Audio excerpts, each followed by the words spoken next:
There's at least, I think, two things that like really matter to me personally. So like one of them, the first, the love for the game. You cannot be a good player if you don't like the game. I think that's straightforward. Of course, you can argue that because there are people who are good at, let's say, if you look at other fields, there are people who are good at basketball, but they don't like basketball.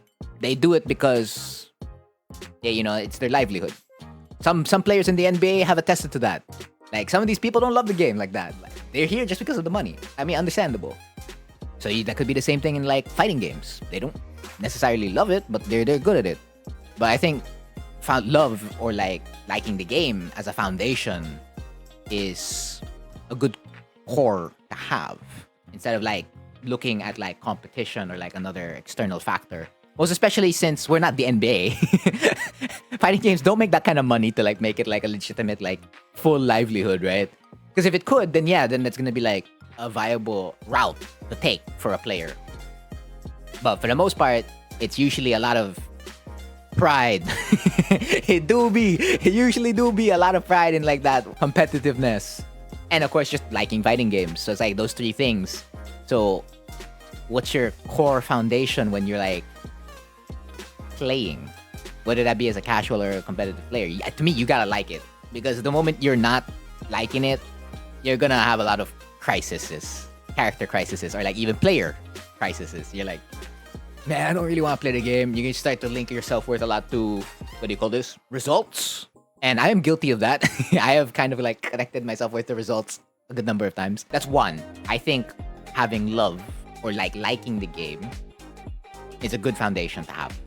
Number two, I think while willingness to learn, never giving up, adapting are all fantastic qualities that a player should have.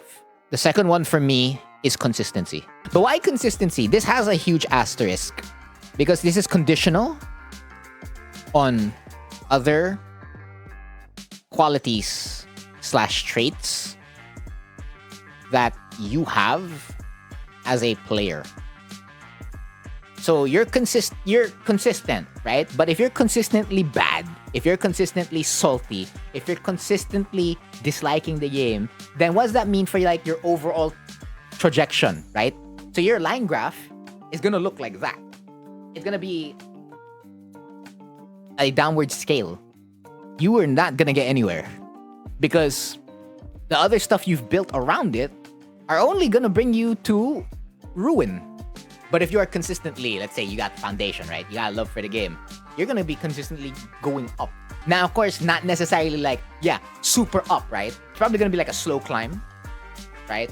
But at least you're going up. Of course, there are still going to be hurdles along the way, but you're more equipped to handle those hurdles. So consistency at the end of the day, while it is a conditional thing and not necessarily a main trait that you should have, I view it as like a floor raiser.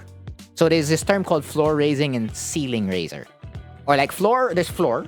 So this, let's say for this camera box, right? This is the floor, and then the top where the thingy is like moving on the side, this is the ceiling. So your floor is like your base level. If we like try to transpose this for like Dragon Ball, your base level is how strong you are in a sense. So like Goku base level, how strong is that? Right? How strong in terms of power level. And then his ceiling is like Ultra Instinct, right? So that's how good Goku is. So let's say you have willingness to learn, but you're inconsistent. Then your floor is probably going to be here. But if you're willing to learn, plus you're consistent, your floor is going to start to raise.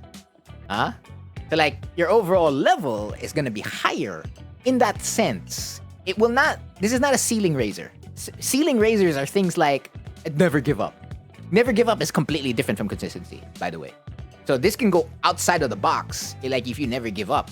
Because the possibilities at that point are endless. And if you remain consistent on that, this could actually go even higher. And then, wow, you're outside of the box already in terms of like the possibilities that you can achieve. But of course, it's on the conditional that you had a specific trait to begin with. Or you developing that trait, right? Because these intangibles can be developed.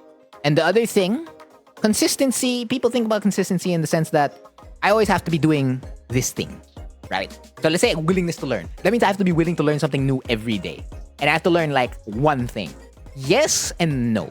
Because you must be, well, at least what I think is that it's the act of doing regardless. Of course, again, you can say it's like never giving up, but I'm separating the two. Because to me, never giving up is like never say die, no matter what. So it's like, if I have to learn something, I'm gonna like learn something. Consistency is the act of doing regardless. And that's like, I'll try to learn something, but if I don't get anything out of that, that's fine. But you tried to learn something. You've seen this post circle around social media long time ago. I don't know, but it's probably still circling around today. But there's like circles on like a white page. And they're filled up with water. Some circles are filled up with full water. Another circle's like half full. Then another one's like 1/4, 1/3. But you're consistent at doing something. So if you're consistent at wanting to learn something, even if you don't necessarily learn, or like you can't really learn or absorb a lot of knowledge that day, you're still keeping it up. Because again, never say die, never give up. It's like, I'm gonna learn something every day. Which means you have to be like half full all the time. Like you can't always be half full or like full all the time. But you're being present. And to me, that's what matters the most. Regardless of like what outcomes are going to come out of that. But again, consistency is conditional. You need those other qualities or traits. Or else, the fact that you're just doing it all the time, even if you raise your floor, ain't gonna do nothing if you don't got those traits. So in a general aspect, these two are like the most valuable to me. Your foundation and your consistency. That's what I think makes a good player. Or I guess you could apply this in like any field. But yeah, mainly for like fighting games. These are good bases to like work with. I guess that's a good start for the Cheese Talk Show. I'm gonna do this again next week, Friday, talking about another thing that was already spoiled in this one, but I'm pretty sure you already forgot about it, so we'll get to that again. For now, I've been Frontier, and has been Cheese for today. As always, thank you for watching.